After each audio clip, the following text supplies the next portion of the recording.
Fact number 1। Assam में मौजूद India का यह सबसे लंबा ब्रिज कई मायनों में हमारे लिए बहुत खास है, क्योंकि यह ब्रिज असम को अरुणाचल प्रदेश से जोड़ता है और इस ब्रिज को भूपेन हजारिका सेतु और ढोला सादिया ब्रिज के जैसे नामों से जाना जाता है। असल में इस ब्रिज का नाम ढोला सादिया इसलिए पड़ा क्योंकि यह ब्रिज असम के ढोला गांव को अरुणाचल प्रदेश के सादिया गांव से जोड़ता है। इस ब्रिज की लंबाई 9.15 किलोमीटर है और यह ब्रिज ब्रह्मपुत्र की सबसे बड़ी सहायक नदियों में से एक लोहित नदी के ऊपर बना हुआ है। वहीं यह ब्रिज इंडिया के लिए इसलिए भी खास हो जाता है क्योंकि इसी रास्ते से हमारी इंडियन आर्मी चाइना की बॉर्डर तक अपने हथियार और जरूरी डिफेंस इक्विपमेंट सप्लाई करती है और यही वजह है कि इंडिया में इस ब्रिज का काम साल 2011 से साल 2017 के बीच जल्द से जल्द पूरा करवा लिया गया था। Fact number 2।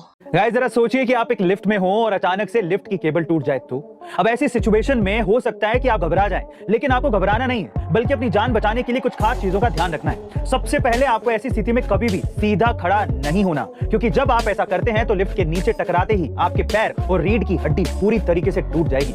दूसरा तरीका जो अक्सर लोगों के दिमाग में आता है कि हम लिफ्ट टकराने से जस्ट पहले जंप कर लेंगे, तो भैया ये तरीका भी बिल्कुल गलत है, क्योंकि आपको पता ही नहीं होता कि लिफ्ट जमीन से कब टकराने वाली है। और अगर मान लो आपको पता भी चल जाए और आप जंप कर भी गए तो ऐसे में लिफ्ट का ऊपर वाला छत आपके सिर से टकरा जाएगा और आपका सिर डैमेज हो सकता है। इसलिए सबसे अच्छा तरीका यह है कि स्थिति में आप सीधे लिफ्ट की जमीन पर इस तरह से लेट जाइए, ताकि आपके शरीर में मौजूद फैट आपकी हड्डियों को काफी हद तक टूटने से बचा लेगा।